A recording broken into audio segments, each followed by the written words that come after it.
Vai, vai.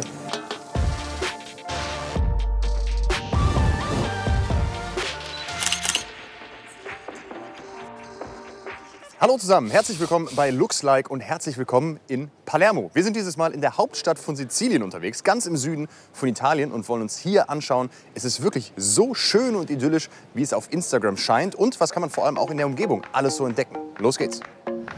Wir machen uns von Köln aus auf den Weg nach Sizilien.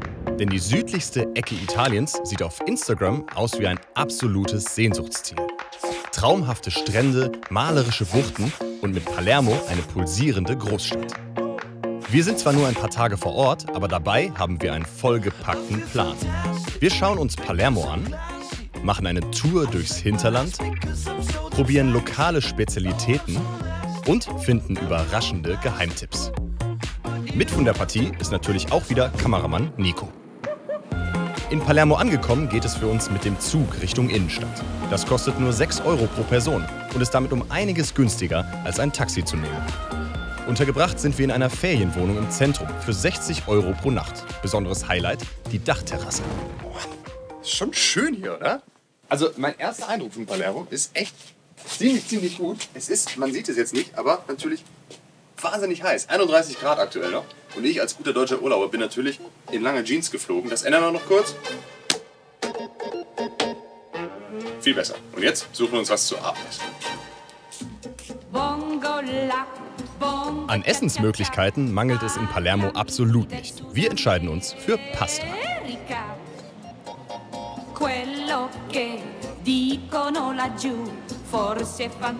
Und am nächsten Tag geht's für uns richtig los. Wir benutzen auch dieses Mal wieder Instagram als Reiseführer. Das heißt, wir haben vorher online geschaut, was hat Palermo auf Instagram so zu bieten. Und die Fotos sind fantastisch. Es gibt alte, monumentale Bauwerke, Kathedralen, Opernhäuser und seltsame Kreuzungen. Sieht sehr schön, sehr mediterran, sizilianisch, irgendwie großartig aus. Und ob es wirklich so schön ist wie auf den Fotos, das finden wir heute raus. Palermo hat ungefähr 650.000 Einwohner und ist eine uralte Stadt. Sie gilt außerdem als die meisterobertste Stadt der Welt. Phönizier, Römer, Byzantiner, Araber, Normannen, Spanier, alle hatten sie schon mal. Das liegt vor allem an der strategisch guten Lage am Mittelmeer. Und die Einflüsse dieser unterschiedlichen Völker und Kulturen machen Palermo zu einer sehr bunten und vielseitigen Stadt. Unser erster Stopp ist das Teatro Massimo, das größte Opernhaus Italiens. Der Bau begann 1895. Eröffnet wurde 1897 mit einer Oper von Verdi. Ab den 1970er Jahren war das Teatro lange Zeit gesperrt, wegen Baumängeln und mafiöser Baupolitik. Seit 1997 ist es wieder geöffnet. Berühmt ist das Opernhaus nicht nur für Opern, sondern auch als Filmschauplatz. Die finale Szene von Der Pate 3 wurde hier gedreht. Kein Wunder, fotogen ist der Bau allemal. Das gefällt mir. Ja, also es ist schon ein schönes Gebäude. Die Fotos sind auch irgendwie ganz cool geworden, finde ich zumindest. Es ist halt ein Opernhaus. Ne? Ich interessiere mich jetzt nicht so krass für Opern oder ich habe sie bisher einfach noch nicht verstanden. Wenn ihr da Tipps habt, schreibt mir gerne, was gute Opern sind. Aber ja, hübsch, haben wir gesehen. Weiter geht's. Kurzer Espresso, auf geht's zum nächsten Programmpunkt. Wir kommen jetzt zu einem Ort, der nennt sich Quadrocanti. Das ist eigentlich eine olle Straßenkreuzung, ehrlich gesagt. Da führen zwei große Hauptstraßen zusammen. Und hier hat man einfach an alle 4 Ecken Paläste gebaut. Und deswegen ist das natürlich auch ein wunderschönes Fotomotiv. Die Kreuzung ist ein absoluter Touristenmagnet. Ständig kommen hier Touristengruppen durch und Kutscher und Vespa-Fahrer bieten ihre Dienste an. Auch deswegen ist sie für den Straßenverkehr nur eingeschränkt befahrbar. Vor allem abends wird die Kreuzung auch gerne für Hochzeitsshootings genutzt. Die 4 Gebäude im barocken Stil rings um die Kreuzung sind zu Ehren verschiedener Herrscher erbaut worden und stehen für die 4 Jahreszeiten. Es ist sehr hübsch, es sind sehr viele Leute da, aber es ist natürlich super schwer zu fotografieren, weil wie will man denn diese 4 Ecken auf ein Foto kriegen? Und die Leute zu beobachten, wie sie das probieren, ist schon ganz schön witzig, finde ich. Sowas könntest du in Deutschland auch nicht machen, ne? Mitten auf der Verkehrskreuzung sitzen und Fotos schießen. Also das hat doch besser geklappt, als ich dachte, ehrlich gesagt. Hier hilft natürlich ein Weitwinkelobjektiv. Manche Handys haben das schon mittlerweile. Gibt es aber auch extra zum Aufstecken für Kameras. Das ist ziemlich cool, wenn man mehr draufkriegen will, als auf ein eigentliches Foto passt. Und man muss dann natürlich sich so ein bisschen überwinden. Ne? Kann hier so ein bisschen auf der Kreuzung sitzen. Aber auch hier solltet ihr aufpassen. Ist hier Straßenverkehr, kommen hier Leute durch. Also Sicherheit geht vor jedem schönen Foto. Bei den sommerlichen Temperaturen sind Abkühlungen wichtig. An vielen Orten kann man Gratatella kaufen, von einem Block geschabtes Eis mit Fruchtsirup. Wahnsinnig süß, aber schön kühl und ganz typisch für Palermo. In Palermo liegen viele der wichtigsten Sehenswürdigkeiten ganz nah beieinander. Das erleichtert so eine Sightseeing-Tour natürlich enorm. Um die Ecke vom Quattro Canti befindet sich der Fontana Pretoria, ein Brunnen aus dem 16. Jahrhundert. Er war ursprünglich für eine Villa in Florenz gebaut worden. Der Auftraggeber starb aber kurz vor der Fertigstellung. Und so wurde das Kunstwerk nach Palermo verkauft. Der Platz drumherum, der Piazza Pretoria, wurde extra für den Brunnen angelegt. Auch den Fontana Pretoria haben wir auf Instagram entdeckt. Was man dort allerdings nicht sieht, der Brunnen ist umzäunt. Und es scheint mir nicht so, als würde der irgendwann mal aufgemacht werden. Ein schönes Fotomotiv auf jeden Fall. Zum entspannt am Brunnen sitzen eher nicht so geeignet. Was ich besonders spannend finde an diesem Brunnen, die Statuen, die dargestellt sind, das sind Flussgötter und Göttinnen und Nymphen. Und die sind in der klassischen Kunst, wie man weiß, ja meistens leicht bekleidet oder nackt. Und die Leute in Palermo fanden das zwischendurch in den Jahrhunderten gar nicht so witzig. Und es gibt Berichte darüber, dass die Leute das so blöd fanden, dass sie den Brunnen der Scham genannt haben und dann nachts auch heimlich Teile von den Statuen abgeschlagen haben. Welche Teile es genau waren, das könnt ihr euch ja vielleicht denken.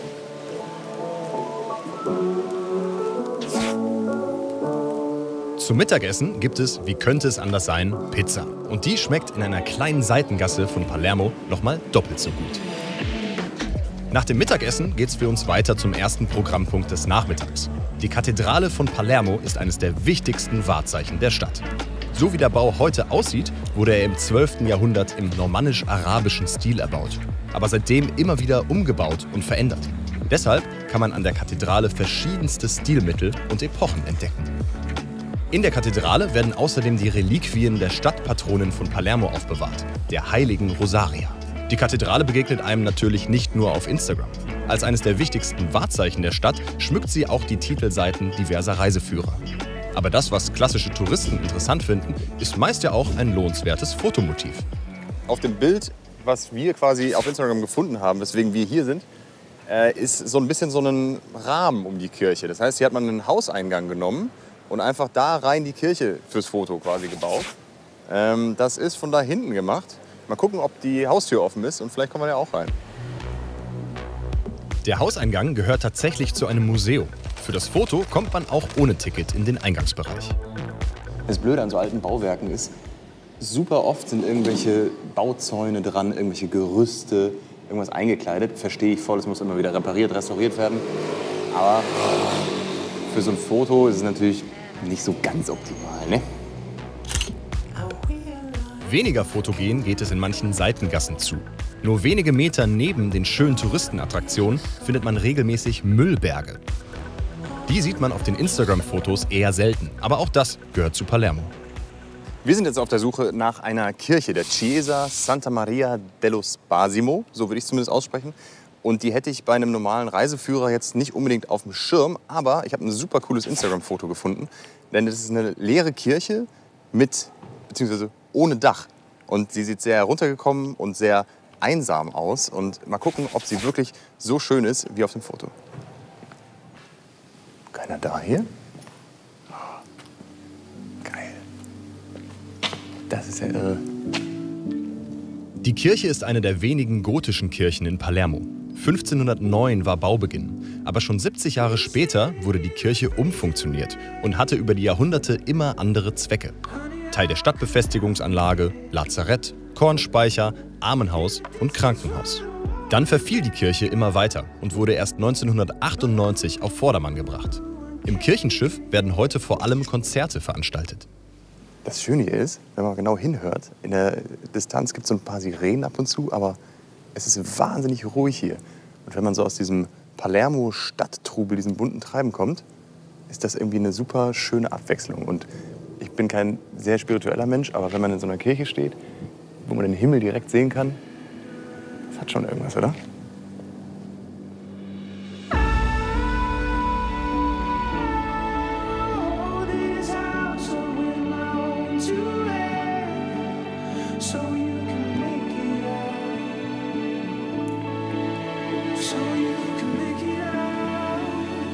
Also das Foto, was ich gefunden habe, was uns hierher geführt hat, das sieht so super einsam aus und super ruhig. Und da läuft so eine Frau in der Mitte und im Hintergrund steht sogar in der Kirche ein Baum. Also wirklich eine fantastische Aufnahme. Wenn ihr jetzt aber umguckt, das Bild wurde von da geschossen, in die Richtung. Und der Baum, der ist heute nicht mehr da, ne? Der war mal sehr groß und schön. Und den hat man jetzt abgeholzt oder ist kaputt gegangen. Bisschen schade, aber so ist das halt. Also Instagram gegen Realität nicht ganz akkurat. Und hier sieht man schön die Flucht. Jetzt stehen natürlich hier Konzertstühle rum, ein bisschen Technik. Sieht alles nicht mehr so nach einsamer Ruine aus. Aber hübsch ist es trotzdem. Beweisfoto folgt. Es gibt halt nicht wahnsinnig viel Geld in Palermo, um die ganzen Kirchen instand zu halten. In der Innenstadt allein gibt es irgendwie, ich glaube, so rund 400 oder so. Und ganz viele davon sind halt leider Ruinen. Das Schöne an dieser Kirche ist, dass man sich gedacht hat, man kann ja das irgendwie so ein bisschen zweckentfremden. Und hat dann, wie man hier sehen kann, eine Jazzschule draus gemacht. Das heißt, die Kirche, der Kirchensaal ist jetzt Veranstaltungsort und tagsüber wird hier geprobt. Da dürfen wir jetzt natürlich nicht rein, aber wenn man Glück hat, hört man ein paar Töne.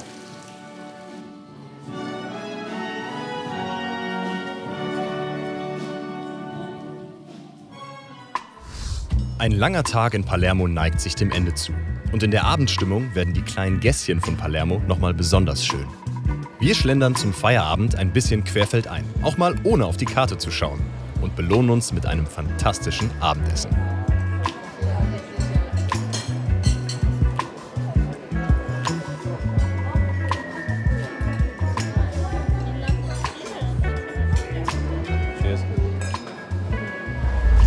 Buongiorno und guten Morgen, ein neuer Tag in Palermo. Die Sonne scheint, es ist wieder schon wahnsinnig heiß und heute gucken wir uns nicht die Innenstadt von Palermo an, sondern wollen uns ein bisschen in der Umgebung rumtreiben. Die soll laut Instagram nämlich auch wahnsinnig schön sein und damit man hier schön von A nach B kommt, haben wir uns ein paar Scooter gemietet. Keine Vespas, aber trotzdem was auf zwei Rädern, was uns hoffentlich in die schönen Ecken von Sizilien bringt. Sich auf zwei Rädern in Sizilien fortzubewegen ist eine relativ elegante Sache. Einen Roller bekommt man ab 40 € am Tag. Den Verkehr sollte man dabei aber nicht unterschätzen. Gerade im Zentrum von Palermo muss man sich echt konzentrieren, nicht irgendwen umzufahren oder selber umgefahren zu werden. Spaß macht's allerdings schon. Wir lassen die Innenstadt von Palermo hinter uns und machen uns auf Richtung Osten. Unser Ziel? Cefalù, eine malerische Küstenstadt, ungefähr 1,5 Stunden Rollerfahrt von Palermo entfernt.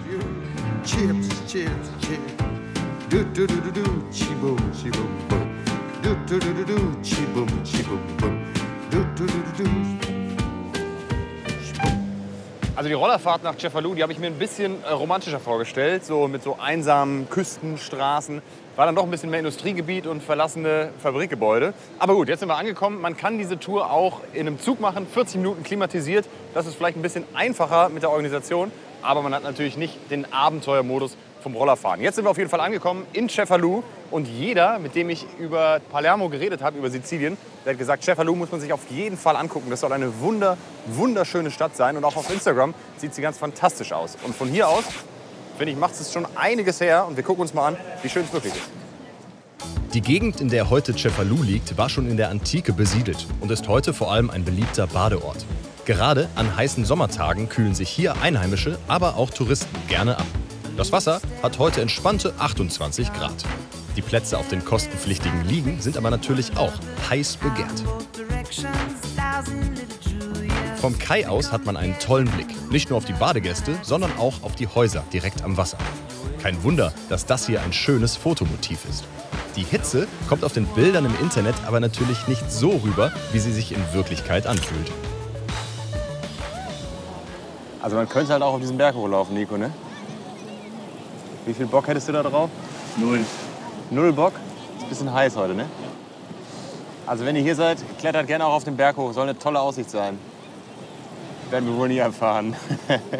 In Cefalù kann man aber nicht nur baden und Berge hochklettern. Die Altstadt hinter der Promenade lässt sich ebenfalls sehr gut durchwandeln. Und es ist hier schon eine ganze Ecke entspannter als im lauten Palermo. Auf Instagram findet man unter dem Hashtag Cefalù neben Bildern vom Strand zum Beispiel auch Fotos von einem alten Waschplatz, der ein bisschen versteckt hinter der Strandpromenade liegt. Außerdem sehr prominent die Kathedrale von Cefalù. Auch hier gilt aber, es lohnt sich abseits der Hauptattraktionen auch in den kleinen Seitengässchen die Augen offen zu halten. Und auch hier, ne, wenn man sich so ein bisschen abseits umguckt, genau daneben ist die Kathedrale von Cefalù. Und hier gibt es so kleine, süße Hauseingänge mit so einer Treppe und Blumen. Also Motive für gute Fotos findet man hier überall.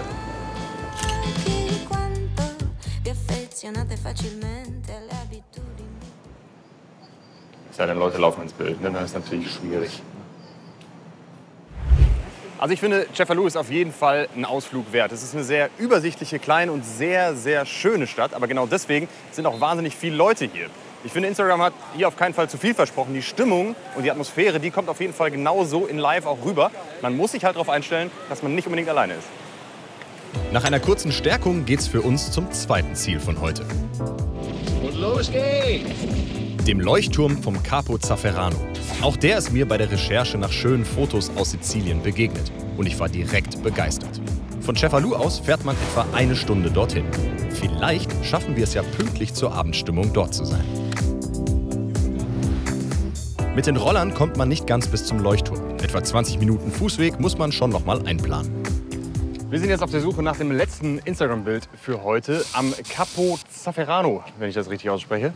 Das ist ein alter Leuchtturm, so eine Ruine. Wunderschöne Fotos gibt es davon auf Instagram. Und ihr seht schon, die Abendsonne kommt gerade rein. Die Leute chillen hier in der Bucht und haben Spaß Freitagabend.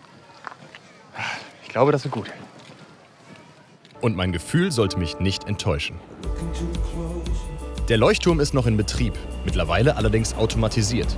Die Gebäude rundherum werden nicht mehr genutzt und sind über die Jahre zu Ruinen verfallen. Aber genau das gibt dem Ort eine ganz besondere Atmosphäre, gerade im Abendlicht. Außer uns ist kaum jemand hier. Ein absoluter Geheimtipp und fotogen hoch 1000.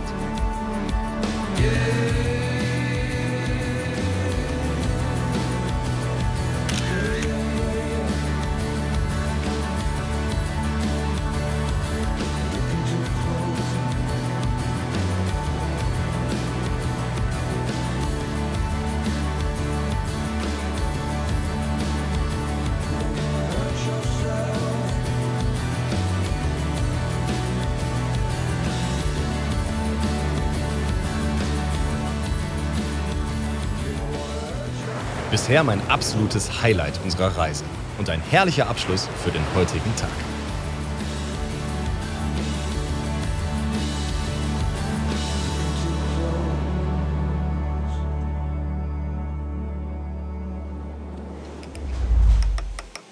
Auf zu unserem letzten Tag in Palermo. So ein ausgewogenes Frühstück, ne? Das ist auf so Reisen natürlich elementar wichtig. Aber für uns gibt es heute nur einen kleinen Espresso, denn wir schlagen uns gleich den Magen mit Streetfood voll. Palermo ist weltweit bekannt für seine Streetfood-Szene. Da gibt es alle möglichen Leckereien und Absurditäten. Und wir schauen uns das mal an mit jemandem, der sich richtig auskennt. Wir sind am Mercato del Capo mit Angelo verabredet, der auf den Märkten der Stadt regelmäßig Streetfood-Touren anbietet. Ciao Angelo. Hi Chris. Hi, nice to meet you. Hi Nico. This is Nico. Buongiorno ragazzi. Thank you for having us. So welcome to Palermo, friends. Why is Palermo so famous and special for street food? Why is it such a thing here? Because we have been conquered by everyone and we take from every culture the best and we made better than the best. Do you have one typical or like most favorite street food here? We have different ranges of street food. Like, Yeah. I mean, we have the spincione is the local pizza. Then we have something called splint sandwich. Then we have the arancina, we have panelle and cazziglia, a lot of foods. Of course, it's something personal. My best is the arancina. Friends, are you ready? Bevor wir uns allerdings die Bäuche vollschlagen, wollen wir uns anschauen, welche Lebensmittel es auf dem Markt sonst so zu kaufen gibt. Die Händler bieten hier nämlich vor allem saisonale und regionale Dinge an. Schwertfische, Thunfische und fast alles, was es an Fisch noch so gibt. Außerdem alle Arten von Gemüse, Obst, Schnecken, es gibt natürlich Oliven, fast nichts, das man hier nicht finden kann. Ich bekomme einen Tintenfisch geschenkt, die man hier scheinbar einfach so im Ganzen isst. Für mich ein bisschen gewöhnungsbedürftig. Chris, in one bite. You can do it.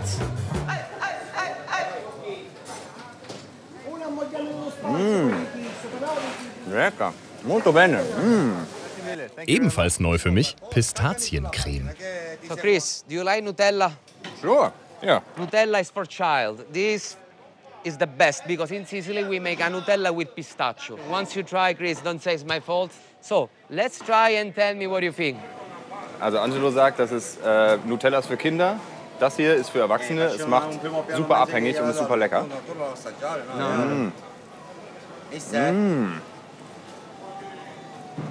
Ein für dich? Schon an den regulären Marktständen kann man sich komplett satt essen. Wir sind hier ja aber wegen dem urtypischen Streetfood von Palermo. Endlich was zu essen, ne? Endlich Frühstück. Der erste Gang, ein Sandwich mit der Milz vom Kalb, auf Englisch Spleen, und einem ordentlichen Spritzer Zitrone. Ja.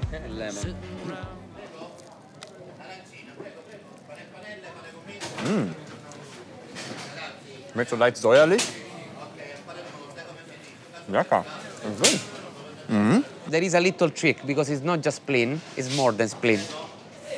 Do I have to swallow it before you tell me? Yeah, of course, I'm waiting you.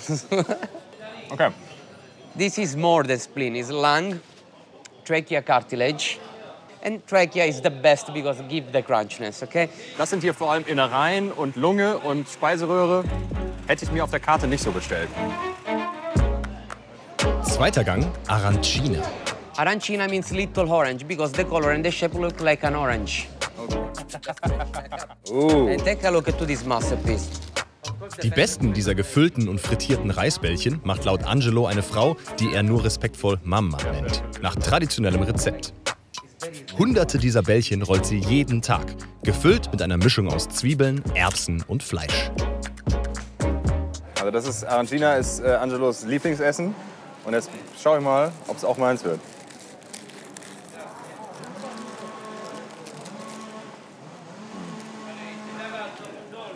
Wow, that's very, very good. Boah. Das ist knusprig, das ist so ein bisschen herzhaft drin, cremig.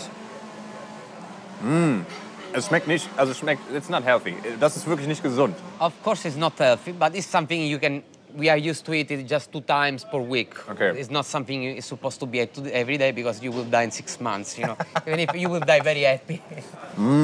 Ja, muss du probieren. Even if there is a day. Der letzte Gang, Sfingione. In Sicilian dialect, spingia is an Arab word, means spongy. Okay. Because can you see it's like this? More like American pizza, huh? Yeah, it's like, that's why in America it's like this, because I mean Sicilian immigrants, they are used to make the pizza bigger like this. Okay, also die amerikanische Pizza ist immer so ein bisschen fluffiger und das ist, weil die aus Palermo kommt eigentlich, oder Sizilien.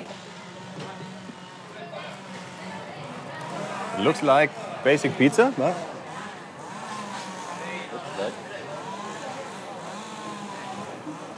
It's very, very good basic pizza. Und auch das schmeckt wahnsinnig lecker.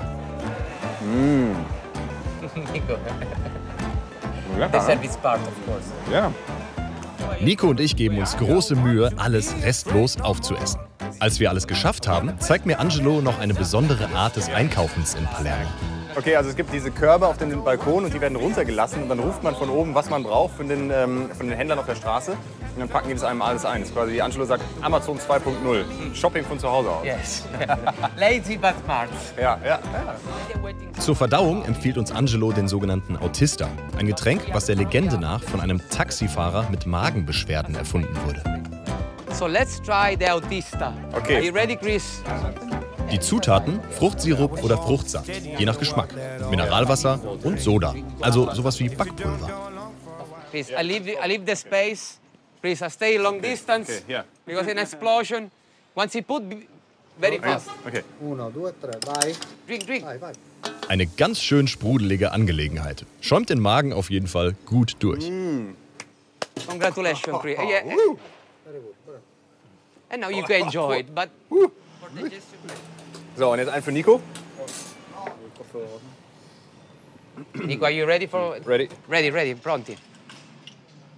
Jawohl, Junge. Und, lecker? Ja, sehr erfrischend. It's very refreshing. Refreshing, ja. Und weil es so schön war, nehmen wir direkt noch einen. Are you ready, friends? Ja.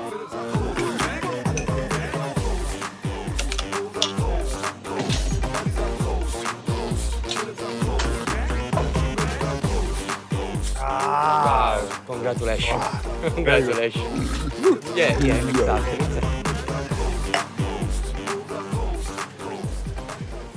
Also das war ein guter Digestiv, so wie man in Deutschland vielleicht so einen kleinen Kräuterlikör nach vielem Essen trinkt. Und das ist that's the end of our tour. Thanks a lot, Angelo. Chris and Nico, was a big pleasure. Of course, you have to come back in Palermo and let's try the other kind of food we have in Palermo. Thanks a lot Thank for you, your Chris. time. Was a pleasure. See you the next time. Absolut vollgestopft mit unfassbar leckerem Essen lassen wir den letzten Tag in Palermo auf unserer Dachterrasse ausklingen. Dolce Vita für Anfänger und Fortgeschrittene.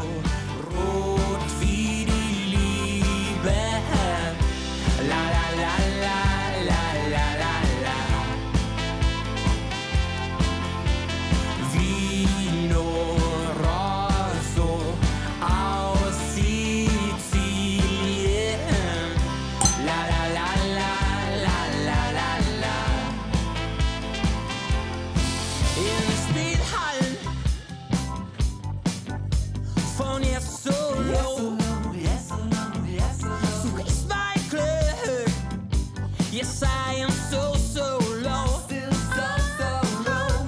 Der Stanzi braucht mir Brand. Am Rotwein aus Schach. Sie sagt mich ja, Mo Antonella. Ich verliere den Verstand. Vino Rosso, rot wie die Liebe. Leute, wo soll ich anfangen? Palermo ist einfach eine völlig verrückte und coole Stadt. An jeder Ecke trifft man super nette Leute, man trifft auf super leckeres Essen. In jeder Gasse lauert irgendein neues Abenteuer und es hat einen sehr morbiden, interessanten Charme, der auch optisch, also auch für Fotos super, super brauchbar ist. Und es macht einfach super Spaß, hier rumzureisen und diese Stadt und dieses Land zu erleben. Und auch außenrum gibt es so viel noch zu erleben. Ich glaube, ich brauche vielleicht noch ein paar Monate, um mir das alles anzugucken. Und es war auf jeden Fall nicht das letzte Mal, dass ich hier in Sizilien war. Vielen Dank fürs Mitreisen. Ich hoffe, ihr hattet genauso viel Spaß wie wir. Und wir sehen uns das nächste Mal wieder bei Looks Like. Wenn euch dieses Video gefallen hat, dann schaut doch gerne mal bei den anderen Filmen von WDR Reisen vorbei. Da gibt es tausende Stunden Filmmaterial über ganz, ganz viele Reisen und fremde Länder. Und ich will euch ja wirklich nicht zu nahe treten oder euch bevormunden, ne? Aber das Abonnieren von diesem Kanal, das lohnt sich brutal. Und wenn ihr dann noch auf die Glocke drückt, dann kriegt ihr jedes Mal mit, wenn wir wieder auf Reisen gehen. Also, macht das mal. Viel Spaß beim Gucken und bis zum nächsten Mal.